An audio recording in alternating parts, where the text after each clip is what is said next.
Vous avez trouvé que le week-end était trop court pour faire un billet de blog ? Bonjour, c'est Bertrand, votre coach web. Bienvenue dans ce nouvel épisode du podcast, épisode 375. Aujourd'hui, oui, nous sommes lundi.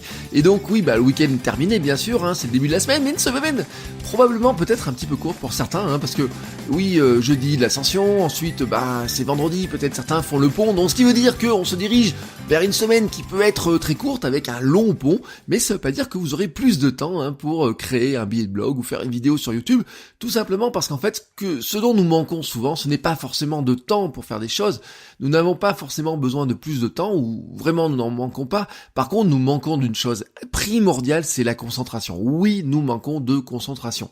Et c'est pourtant un fait réel, de nombreuses personnes qui sont très créatives et riches même, n'ont pas besoin de travailler 18 heures par jour par exemple pour créer des choses fantastiques, mais en fait elles concentrent leur énergie très fortement sur un temps très limité. Elles avancent par des séquences où elles ne font que ça, mais elles le font sur un temps très limité. De toute façon, notre cerveau n'est pas capable de fonctionner pendant 7, 8, 9, 10, 11 ou 12 heures à fond.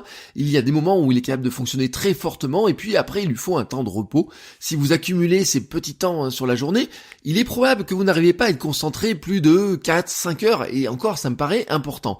Mais vraiment, on se rend compte que dans ces temps de concentration, souvent on a plein de choses qui viennent se greffer à l'intérieur de tout ça et en fait, ce qui devrait nous prendre quelques minutes peut se transformer en plusieurs dizaines de minutes. Je vous donne un exemple très simple. Je me suis fait parfois la réflexion quand j'allais à la salle de sport. Si vous y allez avec votre téléphone et que vous regardez Instagram 5 minutes entre chaque exercice, vous voyez, vous commencez à faire du vélo. Faites du vélo pendant un quart d'heure, vous descendez de votre vélo, vous regardez Instagram, vous regardez votre mail, et puis vous passez ensuite sur le rameur, vous faites un quart d'heure de rameur, vous regardez à nouveau Instagram, vous regardez les mails, vous faites une petite photo, etc. Puis vous passez dans la salle de muscu, vous faites un petit peu de, vous soulevez un peu de fonte, et puis ensuite vous passez à l'exercice de spinning ou de je sais pas quoi, et entre chaque fois vous faites 3, 4, 5 minutes pour Instagram, pour regarder des mails, pour regarder ce qui s'est passé sur Twitter, répondre à un SMS ou je ne sais quoi.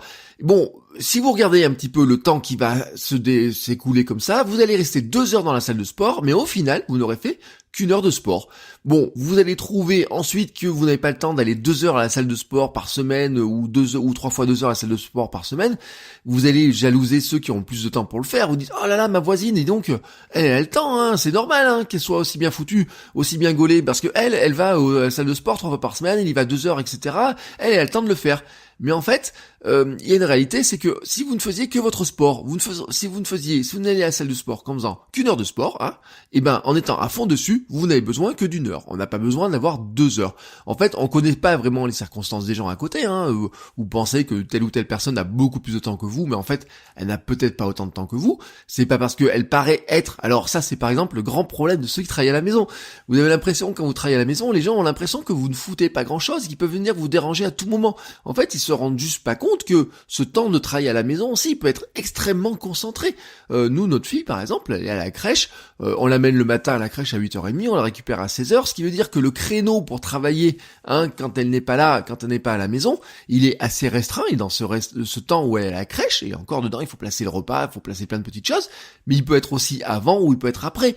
Mais en fait, ce temps sera intéressant pour nous seulement si nous sommes extrêmement concentrés, si nous arrivons vraiment à l'utiliser réellement, et c'est vrai pour le sport, c'est vrai pour la création de contenu, c'est vrai pour le travail, c'est vrai pour beaucoup de choses. Moi, dans la création de contenu, j'ai longtemps fait plusieurs choses à la fois. J'ai longtemps, par exemple, regardé des séries en écrivant mes billets de blog. Je me disais, tiens, le dimanche matin, je vais créer un billet de blog et en même temps, je vais regarder une série. Bon, il y a un moment donné, je me suis rendu compte que à la fois, je regardais mal la série et j'écrivais mal mon billet de blog, que tout me prenait plus de temps. Je revenais en arrière parce que j'avais loupé un élément de la série ou alors je comprenais pas certaines choses. Et mon billet de blog, je traînais, ou alors ma newsletter par exemple du dimanche, vous voyez, ou ma newsletter du vendredi. Bon, je traîne pour les faire parce que en même temps j'essaye de faire autre chose. Non, j'ai compris qu'il fallait tout simplement que je passe en mode avion. Le mode avion, c'est quoi ? C'est que j'arrive à tout couper. Alors même d'ailleurs, je vous le dis, j'ai même réactivé un abonnement sur une application qui s'appelle Freedom pour carrément couper, mais vraiment passer vraiment en mode avion. Mais le mode avion, c'est ce que je fais le matin. Je sais que le matin, je n'ai que 2 heures pour lire, écrire, préparer le podcast, enregistrer, diffuser. Si je commence à m'éparpiller, qu'est-ce qui va se passer ? Il me faut 3 heures pour faire des choses, ou alors, tout simplement, je vais arriver en retard. C'est un petit peu ce qui s'est passé ce matin. Je me suis un petit peu éparpillé, vous voyez, je suis allé voir à droite à gauche, j'ai suivi quelques liens. Alors, en plus, le pire, c'est que c'est pas vraiment, vous voyez, de la procrastination négative, c'est de la procrastination active, c'est de la sérendipité positive, comme j'avais déjà dit plusieurs fois. C'est-à-dire que je suis tombé sur quelques liens qui m'ont vraiment intéressé, ça m'a donné de nouvelles idées, je me suis mis à écrire sur d'autres choses, mais au lieu de me concentrer sur la préparation de cet épisode de podcast, eh ben j'ai fait tout à fait autre chose. Et puis au bout d'un moment, vous voyez, j'arrive à 7h moins quart, je me dis mais t'es en retard aujourd'hui. Bon, voilà, tout simplement parce que je me suis éparpillé, j'ai manqué de concentration. Souvent, voilà, ce n'est pas le temps qui nous manque, c'est le focus sur ce que nous faisons réellement, ce que nous devons vraiment faire. Nous ne sommes pas multitâches, nous sommes des personnes séquentielles. Notre cerveau est séquentiel, il fait une tâche, puis une autre, puis une autre, puis une autre. Si vous essayez de faire plusieurs tâches en même temps, il passe son temps à passer d'une tâche à l'autre. Alors, comment on doit s'en sortir? Eh ben, on doit éliminer les distractions et augmenter notre concentration. Nous arrivons ainsi à mieux travailler, libérer plus de temps pour faire d'autres choses à côté. Et en fait, au final, eh ben, on gagne du temps. Et on gagne même du temps pour regarder des séries sur Netflix le week-end. Voilà. Allez, c'était une bonne manière de débuter la semaine, hein, vraiment, en se disant que cette semaine, on va essayer de faire une semaine très concentrée, mais très productive. Et moi, je vous souhaite une très très belle journée et je vous dis à demain pour un nouvel épisode. Ciao, ciao les créateurs!